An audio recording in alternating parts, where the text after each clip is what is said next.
It's Mel from Movement and New Fitness Coaching. I get a lot of people ask me about doing core workouts.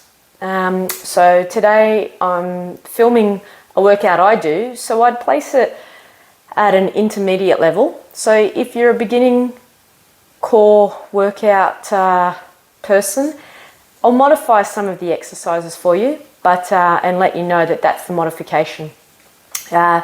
Before we start core workouts, we always do a bit of activation to get the muscles woken up, generate the neural pathways through to the core set muscles, so all of the muscles activate in a coordinated manner, and you teach your core muscles to work integrated as opposed to the stronger and larger ones working and the ones that aren't so strong and dominant getting left behind. So the first two exercises I'm going to do with you are just activation exercises. So we're laying on the floor like so, and naturally all of us have a little curve in our lumbar spine there that we can put our hand under. So the first activation exercise is all about taking that pelvis, pushing your thumbs into the hip, the bony part of your hips, and the fingers around the front, and just push the thumbs in and rotate that pelvis backwards. Your lumbar spine's now nice and flat. Now relax, and the pelvis is tilted forward. Tilt it back, and that's melting the lumbar into the floor. Now when we melt the lumbar into the floor, we're just using the core muscles, predominantly the pelvic floor muscles. I'm not pushing my heels into the floor. It's a gentle, soft, coordinated contraction, and that's why it's an activation exercise. So from here, once I've got the hang of the movement with my hands, I make it with my muscles. Now it's only about a 30% contraction. You're not doing a big, hard contraction to tilt that pelvis back. If you are, you're engaging the big rectus abdominis muscle and you're working it too hard, and all those pelvic floor muscles are getting left behind and you're failing to meet the needs of the activation. So we do that, we hold for 2 and relax. Hold for 2 and relax. Hold for 2 and relax. And we do that about 10 times. Now for the next exercise, it advances to generate those neural pathways even stronger. So we melt that lumbar into the floor. Pelvis is now tilted backwards. The lumbar is nice and flat. We raise one leg, we raise 2 legs. From here, we make an arcing motion from the hip joint. So the knee joint stays at 90-degree bend. Nothing changes with the knees. We arc down while holding that lumbar melted into the floor. We call this a toe tap and bring it back up. So toe tap and bring that back up. Toe tap, bring it back up. The knees are staying in line with the hips. Do not bring your knees over your abdomen because then you disengage those core muscles. Keep those knees in line over the pelvis, toe tap and up. We do that for approximately 8 to 10 repetitions, nice and steady and controlled, whilst maintaining the lumbar spine melted into the floor. Now, if you're a beginner, you're going to want to take this regression option where I take the toe tap one-legged, because you will not be able to maintain your lumbar melted into the floor while trying to extend both legs together. So please, if you're a beginner, use this regression option. Same amount, 8 to 10 on each leg. All right, from there, we're going to go in to our first exercise. Once again, this is the advanced version. So from here, beginners sit tight. We're going to do side planks. We have our toe to our heel, and the bottom leg is in front with the top leg behind. My elbow is directly under my shoulder joint, not extended out, making sure I look after that shoulder joint and it's nice and supported. You can have your hands down your side, across your abdomen, or you can have it extended up. We push up into that side plank, and I've got my trusty watch here. We hold for 5. Maintain that side plank, and then we take it down. We go straight back up again, hold for 5, squeeze those glutes to ensure the body stays completely on its side and you don't rotate forward or backward from having weak engaged muscles. And back down. We're going to do this 8 times. Now, for those who are beginners, we're going to take those legs, we're going to stack them on top of each other, ensuring that the knee joint is in line with the shoulder and not poked forward. Keep that knee joint in line with the shoulder, everything lines up, and that's where we keep it. And we come up. We're going to hold that for 5 and then take it down. Up we go again for 5. Squeeze those glutes, make sure the body stays in a nice surfboard fashion. If your glutes turn off, your bottom will stick out. Nice and straight surfboard. And back down. So for beginners, you're going to do it anywhere from 5, try to build up to 8. Holding for 5 seconds and going straight back up. Now, once you've done your 8 repetitions, you're going to roll over and do the other side. And then you'll go back and forward. So I'll write a list of the repetitions and the sets on my website. There'll be a blog to download. So if you use the link from this YouTube channel, you'll be able to go to my website and download the sets and repetitions so you know exactly what you're doing with your workout. From here, we're going to go into a hamstring curl using fit balls. Fit balls are great. You'll see my whole workout is full of different stimulations for the core set, and that's to ensure that I remain functional with my core workout. So from here, you make sure your feet are just about on top of the ball and they're shoulder width apart, as are my knees. For beginners, your arms will stay flat on the ground. For those who have been working their core a bit more advanced, you're going to bring your arms and have them directly above your chest. From this position, we're going to push into the ball with our heels. That starts to engage the hamstrings and the glutes and lets our core set know we need to stabilize. From there, we exhale as we lift up onto the ball, extend the legs out straight, holding that beautiful surfboard plank, and bring it back and down. Exhale, push it out, bring it back and down. All of this is in a controlled, slow, steady fashion. We're going to do 12, anywhere from 8 to 12, because if you're just starting out, you're not going to be able to get up to 12. But your goal is to get up to about 15. So if you're a beginner, your arms will be down in this position, nice and flat. Still exhale as you push up, holding, slow and controlled. Nice work. From there, we're going to go into what we call a quadruped. So with the quadruped, once again, we do slow controlled contractions where we hold for a count of 2. My fit ball's not going to behave itself now. There we go. We've got that out the way. So quadruped, we're going to do 8 of these on each side. Now beginner or advanced, you'll do these the same way, there's no regression.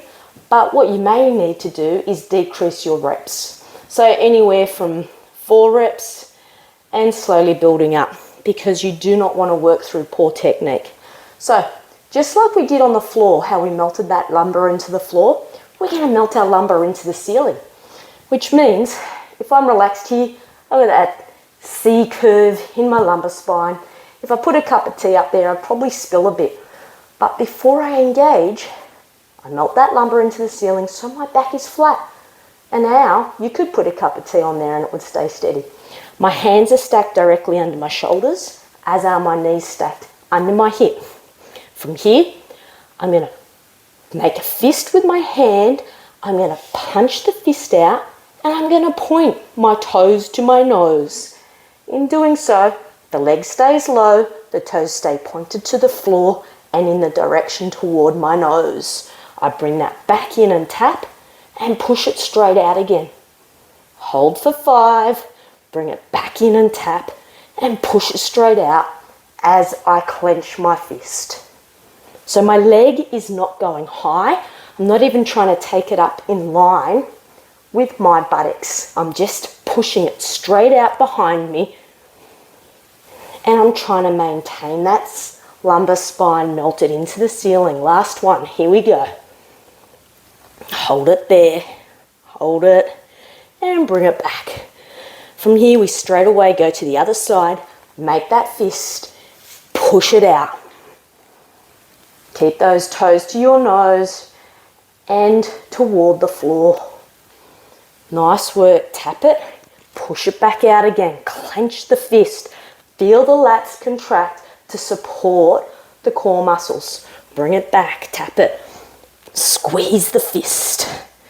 Hold on there tight. Bring it in. Holding for 5, 3, 2, and 1. Bring it in. 8 reps on each side, or if you're a beginner, you may only go up to 4 because you want to make sure you maintain that technique. So next up, we're working the rotational muscles, and I like to stimulate mine with 2 different exercises. So I'll give the set options and repetition options again on the blog on my website. So the first one we're going to do is an oblique crunch, laying flat on the floor. Any level can do this one. Just take your time with it and be aware you're not necessarily going to get that elbow to the knee in the beginning. So make sure you do the key cues that I do give you. So for this one, we're starting with that right leg. The foot is on the knee, slightly rotated out. My right arm is out on a 45-degree angle. My left hand, the fingers are behind my ear. Do not put your hand behind your head and lift your head. Your neck will slowly get stronger and there'll be less discomfort as your muscles build strength. So that's another reason why you will keep your repetitions low if you are a beginner. From here, we lift the shoulders off the floor while the right arm is supporting. We exhale and rotate. So in the beginning, you may only get to there, and that's okay. Just ensure your shoulders are coming off the floor and rotate. Shoulders are off the floor and rotate. I'm going to do the other side so you can see. So 45-degree angle. Don't have your arm up here in line with your shoulder because you can irritate your shoulder if it's in line with it. We have it on that 45-degree angle right there. Fingers behind the ear. I lift the shoulders, rotate, not necessarily touching the knee. You may only get to there and come back down. But as you get stronger, instead of increasing your reps, push through to get more rotation and start touching that knee. So do not increase your repetitions until you can actually touch your knee for every single repetition you started out with. So if you started doing 4 repetitions, ensure all 4 repetitions you can touch your knee before you advance in your number. First oblique exercise. So TRX, low plank T rotation. If you don't have a TRX, I'm going to show you how to do it without the TRX, and I'll give you two versions. So this first one is going to be the beginner's version. So you're going to be on your knees. You're going to come up into a nice tight plank. So those glutes are squeezing softly to support you and hold that surfboard fashion. No sagging in the back. From here, you're going to turn and rotate, just like so. And you're going to do it in a controlled fashion while maintaining your plank. Just like that. You're going to look at doing anywhere from 6 to 10 on each side. Once again, it'll all be in the blog on my website. Have a look at it to get the sets and reps. Now, if you're more advanced and you can hold a nice steady plank on your legs, you have your feet shoulder width apart is the first progression. Second progression, feet close together, makes it harder to hold the plank. Choose your setup. Rotate, rotate, nice and controlled, nice and controlled, nice and controlled. From here, we're going to get on and have a look at the TRX. So getting into your TRX for the T rotation. Feet cradles over the toes. From here, extend those legs out, push down, holding the straps nice and taut. Make sure your handles are lined up so your feet are even and those toes go to your nose. From this section, you keep those legs together, holding steady. The arms are now lined up underneath you. From here, it's a slow rotation. Hold it steady, back down. Slow rotation, hold it steady, nice and controlled.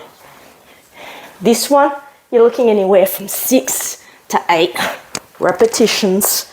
Keep it steady and controlled. Keep that plank tight. Try to minimize that foot swing. That's really hard, but it's all part of it. And that's your low plank TRX rotation. The hardest one of all of them, so please make sure you are ready for that one or choose the other options.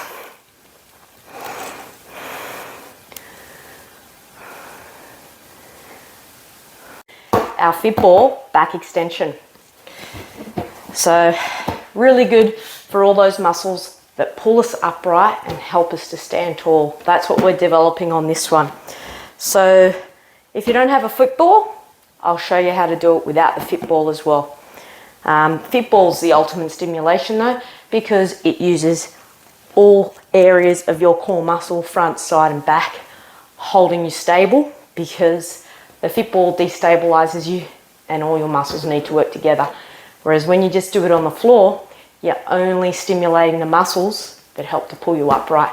So fit balls, once again, excellent tool to have in your home gym. To set up, feet go against the wall.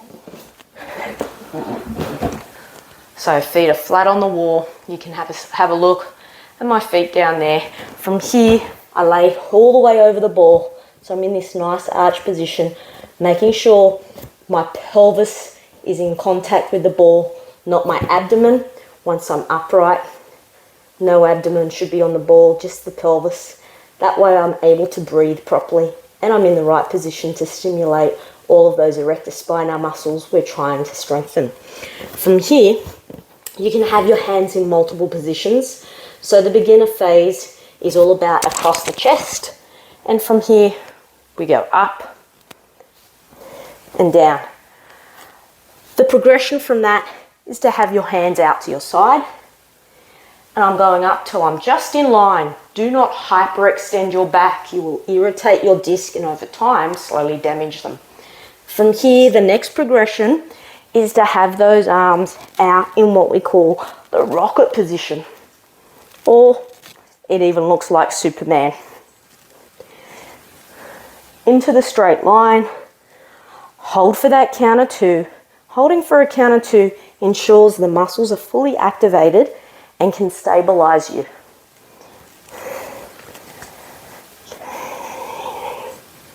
Exhale and hold. Exhale, hold and down. Nice work. Now, If you don't have a fit ball, you are going to lay completely flat on the ground. And this is why it only stimulates those muscles that straighten the spine, because there's no destabilization effects happening. So flat on the ground, like so, arms by your side, legs are together. We softly turn those glutes on to stabilize. From here, we lift the chest up as high as we can, hold for 2, and back down. Lift that chest, hold, and back down. Lift the chest, hold, and back down. Lift the chest, hold, and back down. So, any level, beginner or advanced core trainer can do that floor one. Same as with the ball, just choose the regressions. Excellent exercise for any level. Hi, so for this next oblique crunch exercise we're going to do, I like to do a hanging one because it gets your grip strength really developed. It's an excellent way for that. You're going to need an overhead bar of some sort if you do this, so it might be one that you want to do when you go to the park. Use the kids' play equipment, or some parks have exercise equipment with a bar. So for this one, you just hang on to that bar, hands shoulder width apart. Make sure you get a nice tight grip. You got those fingers wrapped around. Steady the body so it's completely still. From here, you squeeze up as you rotate. Squeeze up, squeeze up. Now this is an advanced exercise, so beginners, don't start doing this one yet. You want to be doing core work for about 5 months before you start doing this one. Try to keep the body as stable as you can through that squeeze. And why I like to do this one is because it also develops the hip flexor strength. So it's a great exercise for people who maybe hike, jog, because it starts to develop that hip flexor strength and coordination between the core muscles and the hip flexors working to stabilize the pelvic area. Excellent. So that's my core workout. To get the sets and repetitions, head to the website, follow the link, and download the blog that's on there with all of the sets and repetitions, and take your time with it. Make sure you do every exercise with excellent technique to ensure you're really engaging those core muscles, not just going through the motions. Be patient because core muscles take a long time to develop, and after about 2 or 3 months, you'll start to really feel that stabilizing kick in when you're exercising. Even when you're just moving around or sitting, you'll notice a difference at your desk. So hang tight. If you have any questions, leave them on my blog. There's a little pop-up button. You can ask me questions, even book a free half-hour consult if you'd like. So take care of yourself. That's all from Mel at Movement and Youth Fitness Coaching.